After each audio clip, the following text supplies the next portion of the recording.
सीमा पर लगातार हो रही घुसपैठ की कोशिश को लेकर टीवी9 भारतवर्ष के पास ये बड़ी खबर है, जहां पाकिस्तानी लॉन्चिंग पैड पर आतंकियों का जमावड़ा है। नदी, नाले और टनल्स के जरिए घुसपैठ की ताक में है आतंकी। आतंकियों की हर हरकत को नाकाम करने के लिए बीएसएफ की भी तैयारी है। अमरनाथ यात्रा को देखते हुए विशेष चौकसी भी रखी जा रही है।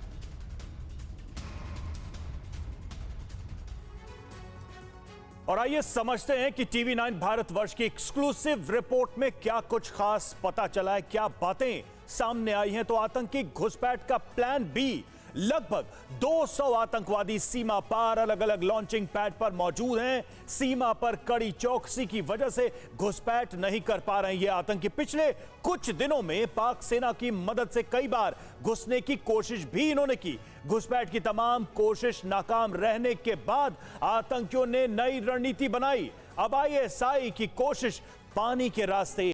बस एक कॉल कर सकती है आपको कंगाल। खाली हो सकता है बैंक खाता। कैसे? देखिए मेरे साथ, जागते रहो सिर्फ मनी9 पर। अभी डाउनलोड करें।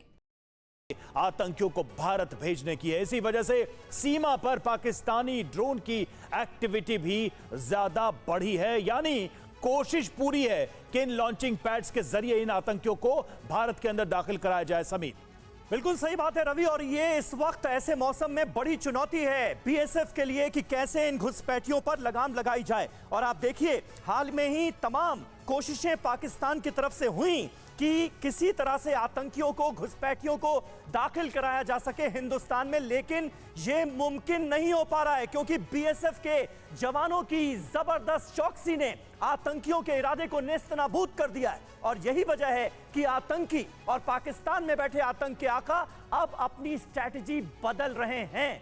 वो क्या है, इसके बारे में विस्तार से आपको बताते हैं। भारत पाक सीमा पर एलओसी में आतंकियों से जुड़े कुछ तथ्यों पर गौर करना जरूरी है।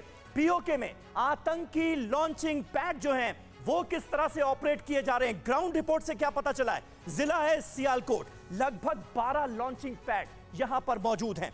200 से 250 आतंकी यहां पर खौफनाक इरादों के साथ ट्रेनिंग ले रहे हैं और उनकी मौजूदगी है यहां पर।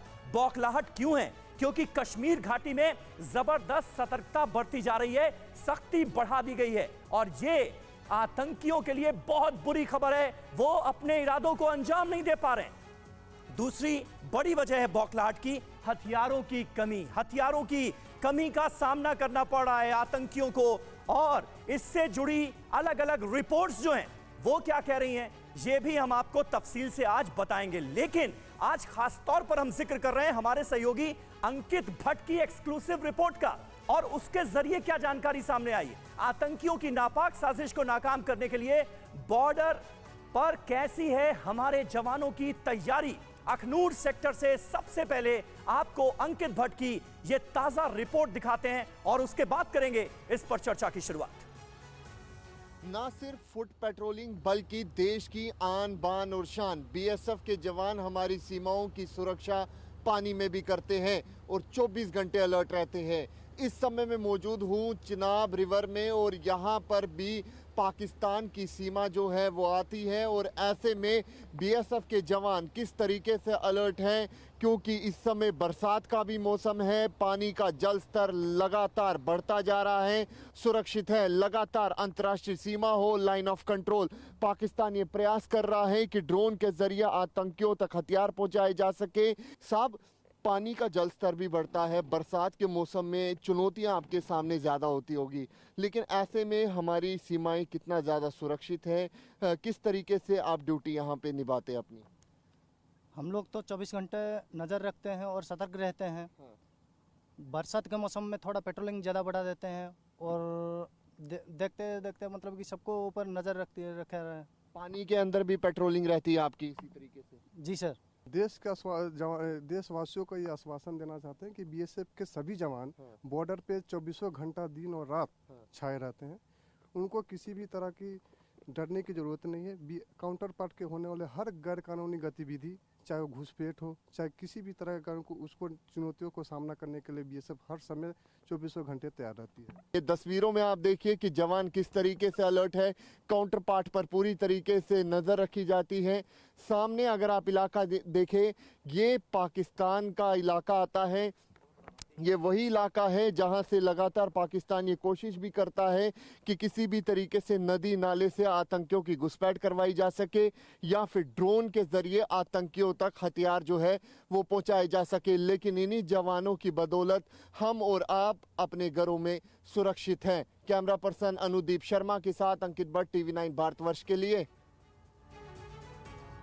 तो देखिए सरहद पर चौकसी किस तरह से बढ़ा दी गई है, इससे जुड़ी तमाम रिपोर्ट्स हम आपको आगे भी दिखाएंगे। आइए अब देखते हैं कि पाकिस्तान अधिकृत कश्मीर में, पीओके में और किन किन जगहों पर आतंकियों के लॉन्चिंग पैड मौजूद हैं।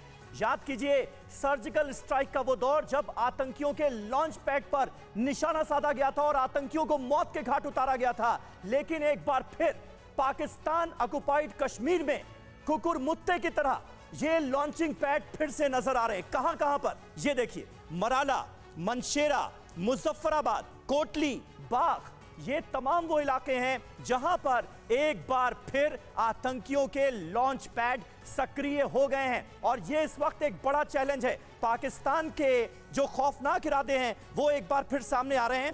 हमारे साथ तमाम खास मेहमान मौजूद हैं।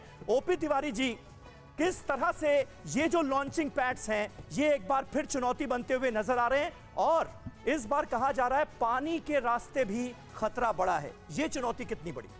देखिए ये लॉन्चिंग पैड बहुत ही पहले भी काफ़ी एक्टिव था, बट जब से आपने जैसे ही बताया कि जो स्ट्राइक की गई थी बालाकोट हो या स्ट्राइक, उसके बाद कम हो गए थे।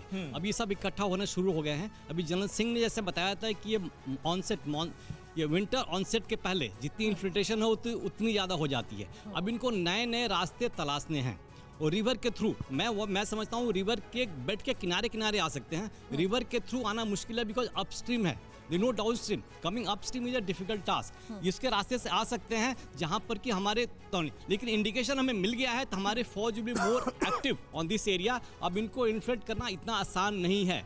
मैं थोड़ा आप प्रीवियस क्वेश्चन एक बिहार वाले के बारे में कहना चाहूँगा, अगर आप परमिट करें। जिस तरीके से बिहार में ये सब एक्टिविटी हो रही है, जहाँ तक पाकिस्तान का सवाल है, ये टेररिस्ट टूर में पॉसिबल है, लेकिन जो ट्रबल क्रिएट करना चाहते हैं नॉर्दर्न बिहार पोर्शन में, ये मैं प्लेट करता हूँ कि अलग देशों का रोल है इसके अंदर, जो नहीं चाहते हैं कि देश हमारा आगे बढ़ सके। जिस स्पेस से इंडिया आगे बढ़ रही है, इसको रोकने के लिए विश्व में कई कंट्री बड़ी साजिश की तरफ आप इशारा कर रहे हैं और ये सब कुछ सुनियोजित तरीके से किया जा रहा है। इस बारे में आगे चर्चा करेंगे। Anjali, over to you. बिल्कुल, बहुत चिंता की बात है ये। 12 ऐसे जिले बिहार के जहां 15,000 युवाओं को ट्रेनिंग दी जा रही थी, आतंकी ट्रेनिंग, जो कि चिंता का विषय। हालांकि पुलिस अब इस पूरे मामले की जांच कर रही है। इस बीच एक बड़ी खबर आ रही है, घुसपैठ में नाकाम पाकिस्तान ले रहा है ड्रोन का अब सहारा। हथियार भेजने के लिए ड्रोन का इस्तेमाल किया जा रहा है। सीमा पर बार बार दिख रहे हैं पाकिस्तानी ड्रोन। हथियार भेजने की कोशिशों को नाकाम करने में जवान जुटे हुए हैं। तो एक बार फिर से पाकिस्तान की ओर से ड्रोन के जरिए भारत में हथियार भेजे जा रहे हैं। ये देखिए तस्वीरें आपको दिखा रहे हैं। खास करके पंजाब इलाके की बात करें तो वहां पर ज्यादातर ऐसे मामले सामने आते हैं जब पाकिस्तानी ड्रोन पंजाब में पकड़े जाते हैं। हथियार भेजने का एक बड़ा जरिया पाकिस्तानी ड्रोन। अब आइए अब आपको समझाते हैं कि किस तरह से सीमा पर ड्रोन से साजिश को अंजाम देने की कोशिशें हो रही हैं। सरहद पर आतंक का ड्रोन, लगातार ऐसी खबरें सामने आती हैं।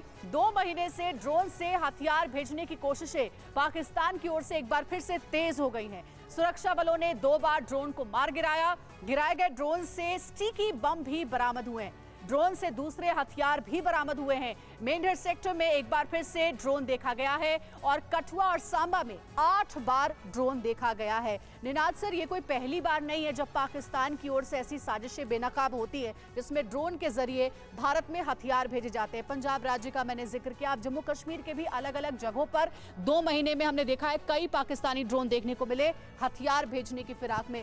क्या लगता है इस बार फिर से पाकिस्तान की ओर से कोई बड़ी साजिश रची जा रही है? इस खबर को अगर हम समझे तो देखिए, टेररिस्ट लॉन्च पैड हो या नई टेक्नोलॉजी के ड्रोन हो, मुझे लगता है कि एक इस्लामिक टेररिज्म एक वायरस है पाकिस्तान के लिए, जिसके लिए हमने वैक्सीन दिया था बालाकोट में। अब बूस्टर डोज का टाइम आ गया है।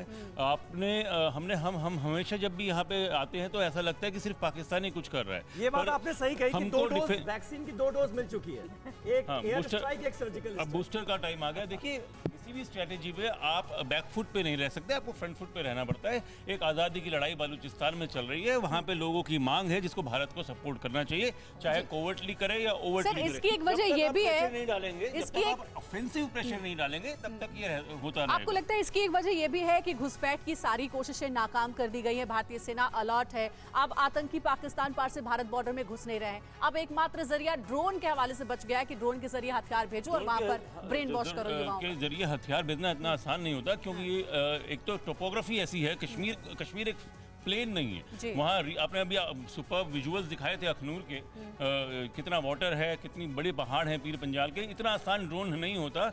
और आजकल क्या होता है कि काउंटर ड्रोन भी बड़े सस्ते हो गए, और बेंगलोर में हमारा आईटी सेक्टर बैठा हुआ है, वो सो नहीं रहा है। पर मेरा कहना स्ट्रेटेजिक था, ये तो टेक्टिकल बातें हैं। स्ट्रेटेजिकली जब तक आप ऑफेंसिव पे नहीं जाएंगे तब तक आप टेररिज्म को नहीं रोक सकते, ये बैकफुट प्ले नहीं है। और जैसा कि आपने कहा कि बूस्टर डोज का समय आ गया, दरअसल पाकिस्तान में आतंकवाद वैसा कोरोना है जो पाकिस्तान को भी खत्म कर रहा है। ये जितनी जल्दी पाकिस्तान को समझ में आ जाए उतना ही अच्छा उसके लिए भी है। क्या आपका म्यूचुअल फंड सही है? फिर क्यों नहीं हो रही कमाई? जानिए मेरे साथ म्यूचुअल फंड सेंट्रल में, सिर्फ Money9 पर। अभी डाउनलोड करें।